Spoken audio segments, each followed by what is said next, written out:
That's an interesting point of view. The truth is not something you trot out and show everybody, that you surround truth with lies so that only the discerning, we simple, straightforward, plain dealers don't think like that. But believe me, you get with an Amazonian shaman or someone like that, he is not operating under a strong moral obligation to tell you the truth, the whole truth, and nothing but the truth as quickly as he possibly can. No, it's all about, leading you this way and then dropping you and watching you wiggle and then leading you another way. And eventually, because truth is guarded, this is, in our society, the commodification of information has made it something that you want to deliver with maximum punch to its target audience as fast as possible and cash the check and get out. But that is not traditionally how it's done. Well, it divides the seamlessness of reality into the articulated and the unarticulated.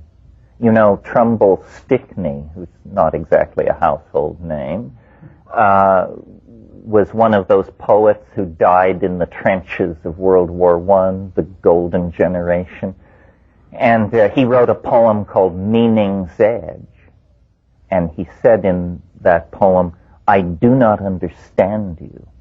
'Tis because I lean over your meaning's edge and feel the dizziness of the things that you have not said." And it's that the dizziness of things unsaid that always surrounds the enterprise of communication, especially spoken language. Now, to go back to this thing about the evolution of language and technology, and are we getting better or worse at it, communication, I discern, at least if you look at the evolution of media the way we would look at the evolution of a species or a group of genera in an organic situation, a very pronounced preference for the visual. We, from simply the idea of colorful and rich speech, which was all we had for a long time, gives way in the early 19th century to photography. And it's still, and it's black and white. But immediately the people who invent it can think of nothing but color and motion. And by 1900, they've got that under control. And then there's stuff like stereophonic sound and on and on. Clearly, we view the language-forming enterprise as a task not yet brought to completion. One of the things that seems to always come up in these things is the fact that so-called primitive or aboriginal or pre-literate people using psychedelic plants that melt local cultural conditioning seem to access a place where language is much more a visual enterprise. Ayahuasca circles sing, but the singing is critiqued as though it were pictorial activity.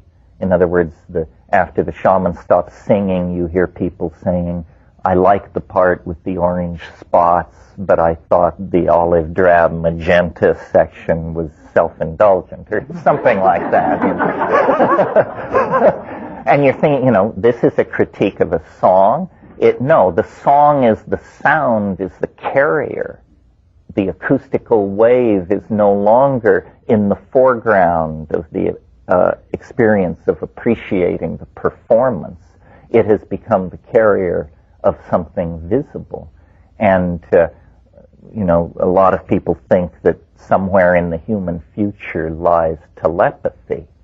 And it's usually imagined as you hear what I think, a kind of extension of what we have.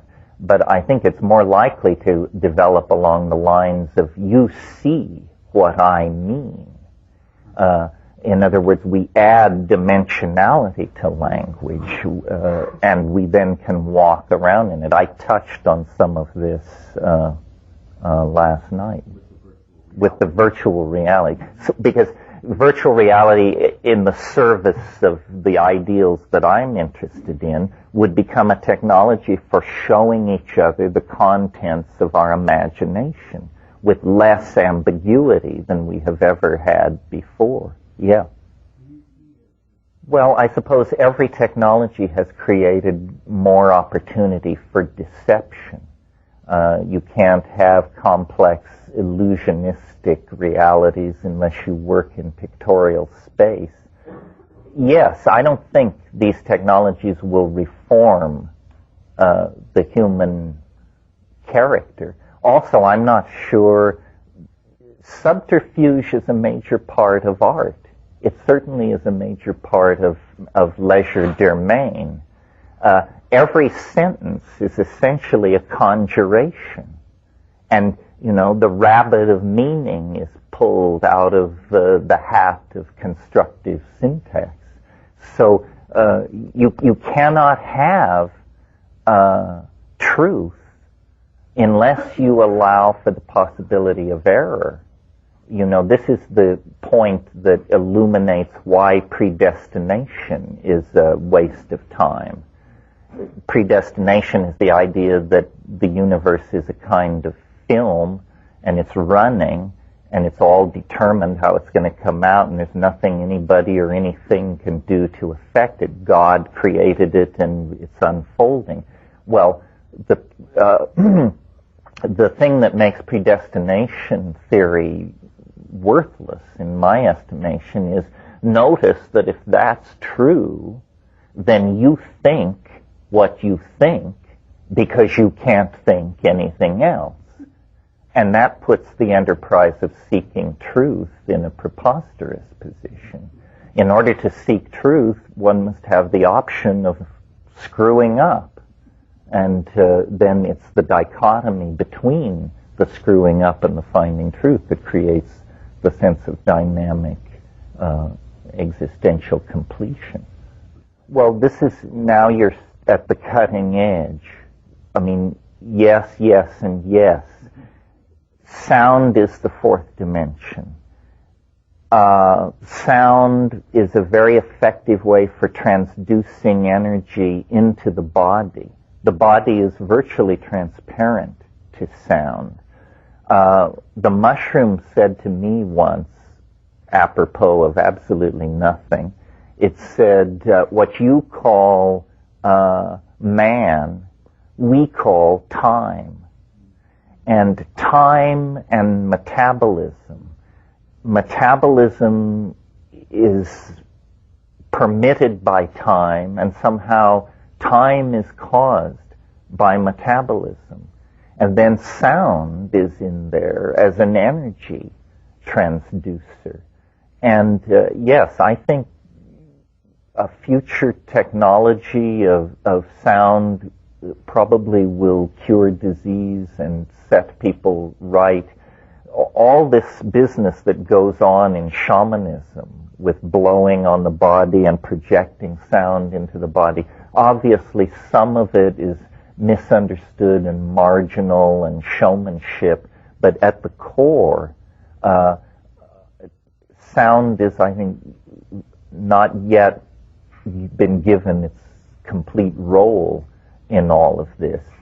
The fact that you can see sound under certain conditions, there's a phenomenon called sonoluminescence, that creates temperatures 20 times greater than the surface of the sun.